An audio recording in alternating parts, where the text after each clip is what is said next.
Tere!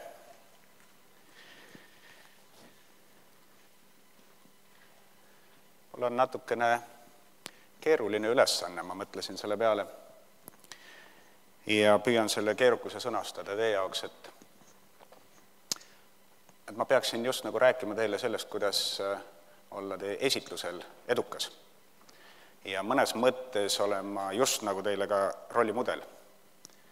Aga fakt on see, et see praegu siin ei ole see esitlus, mida teil on vaja teha. See on üks teistsugune asi, see on just nagu väike koolitus, jutt sellest teemast, kuidas esitlust teha. Et see on mingisugune nagu metatasand. Nii et ma püüan siis selle kuidagi enam-vähem kokku vedada ja auga välja tulla. Nii, ma enda tutvustamise peale palju aega ei raiska, pigem läheksin edasi teema juurde. Ja ma mõtlesin, et võib-olla on päris hea vaadata seda esinemist, esitluse tegemist, muide ütlen kohe ära, et sõna presentatsioon on minu jaoks väga ebameeldiv sõna. Esiteks, et ta on võõrkeelne, aga hoopis hullem on see, et teda on raske hääldada. Eesti keeles on suurepärane sõna esitlus. Ja see, millest me räägime, siis täna on kõne, mitte tantsu esinemine või muusikaline esinemine. Ja laiemast taustas ma panin siia niisuguse kõnede liigenduse ja minu meelest on täitsa kasulik mõelda sellele, et kui ma lähen kellelegi kõnelema, et mida ma siis räägin, et mis tüüpi kõned on tegemist. Ja kui te vaatate siin 3 tüüpi ja ma mõtlen sellele, et mis teil ees seisab ajujahi, ütleme siis finaalis, võib-olla vaheetappidel ka kuskil, kus te esitlete oma äriideed mingile komisjonile, siis mis tüüpi see kõne on teie meelest? Nendest 3. Veenev. Ja miks ta on veenev? Sellepärast, et te püüate veenda seda komisjoni või kuulajaid, et teie äriidee on hea ja siia tasub investeerida. Investeeringutest oli just praegu juttu. Ja mõnes mõttes on see veenev kõne natuke mingisugune sümbioos neist 2 eelnevast. Üks asi on, et jagate informatsiooni, räägite, kirjeldada seda, kes te olete, mis te teete, mis te olete välja mõelnud. Ja see pidulik kõne, see on emotsionaalne kõne, võiks selle kohta öelda, et kui tahta kedagi veenda, siis seda emotsiooni, seda tunde jõudu peaks seal sees olema. Et vaatame seda pärast hiljem.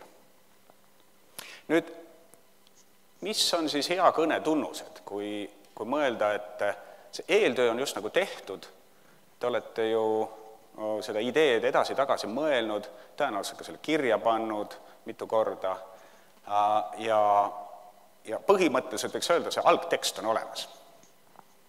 Nüüd, sellised mõisted nagu kuulajate kohasus, et see on tohutult tähtis, et kõne toimub kindlas aegruumis ja erinevalt sellest, et mingisugune pabertekst võib liikuda ükskõik kust, ükskõik kelle kätte ja inimene loeb seda ükskõik missuguses asendis, siis konkreetselt kõnet on tulnud kuulama konkreetsed inimesed. Nii et see kuulajate kohasus on hästi tähtis, on tähtis teada, kellele ma hakkan rääkima. Ja nüüd ma küsin teie käest, tõstke käsi, kes teab kõiki komisjoni liikmeid, kelle ette te nüüd siin ajujahis, tulevases ajujahis lähete. Andke käega märku. Mitte ühtegi. Kes teab mõnda?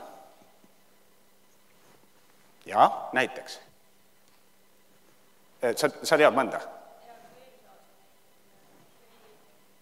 Jah. Ahah, Seep Pangast. Jah. Ja kas ma soovitan, ühesõnaga võtan summeeritult lühidalt kokku, et püüdke teada saada, kellele te hakkate rääkima. Kui Margus Huudam täna kordas mitu korda seda, et investorite puhul, rahastamise ja müügi puhul on kogu aeg tähtis see, et kontaktid, ma ütleksin, et esinemise puhul samamoodi. Et jube tähtis on see, et ma tean, kellele ma lähen rääkima. Ja aimata vähemasti mõelda, et mis on nende huvi. mind kuulata.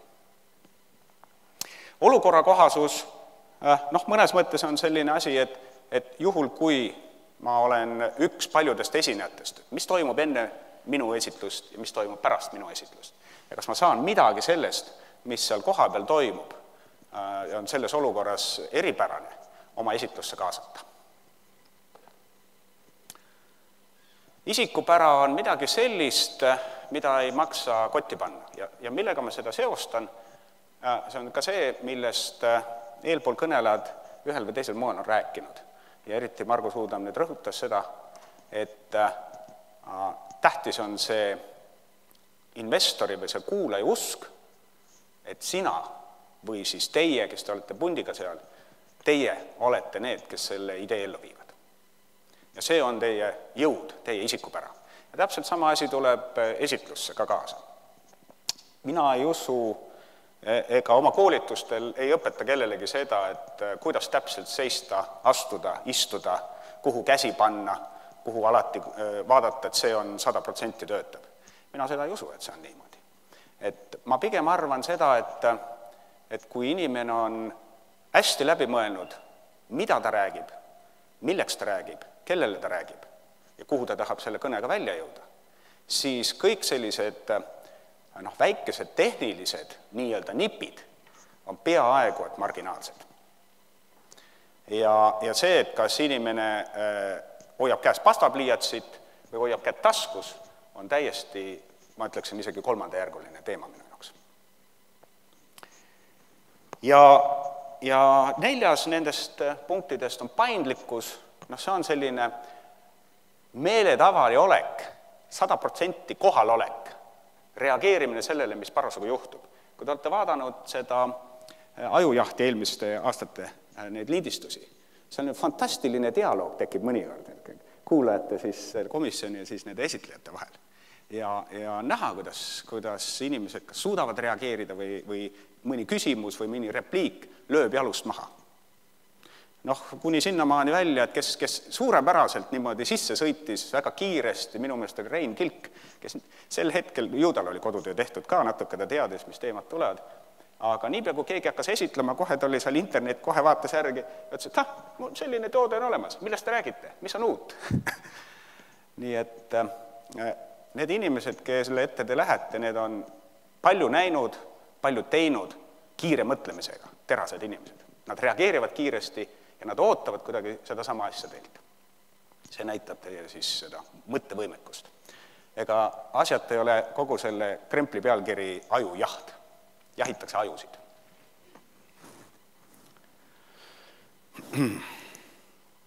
Nii, nüüd siis paarist mõistest veel, mis minu meelest annavad niisuguse laiema konteksti esinemisele. Et me tahame mõjuda. Me tahame, et meid kuulatakse ja selle kuulamise tagajärjel midagi kuulajate peas liigutab või mingisugune otsus, loodetavasti positiivne otsus meie suhtes tekib. Nii et meil on vaja, et see kõne oleks esiteks mõistetav ja teiseks, et ta veenaks kedagi. Vaatame natuke neid mõiste lähemalt, mis nende taga on.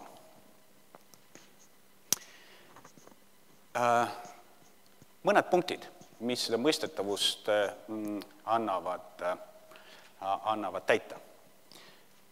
Sisukus.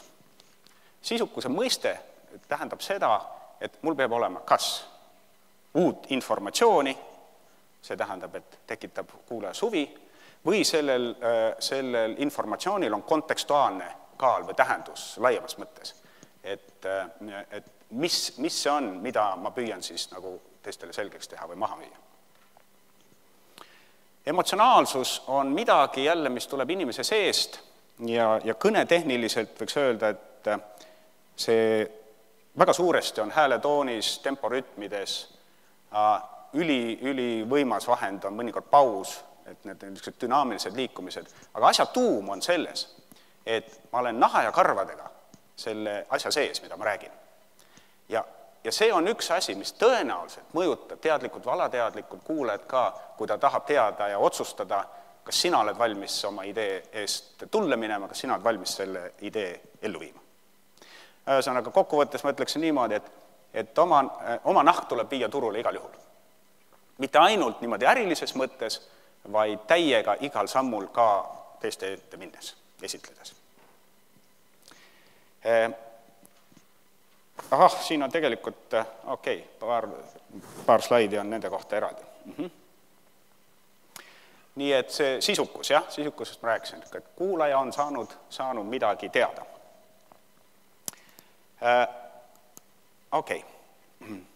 Et emotsionaalsuse väljendub, miks sellest räägitakse, on suuresti tänu sellele, et emotsionaalsuses enam-vähem on selge, kas selle rääkija ja räägitava vahel on mingisugune distants või ta on hästi selle asja sees. See on nagu põhiline asi.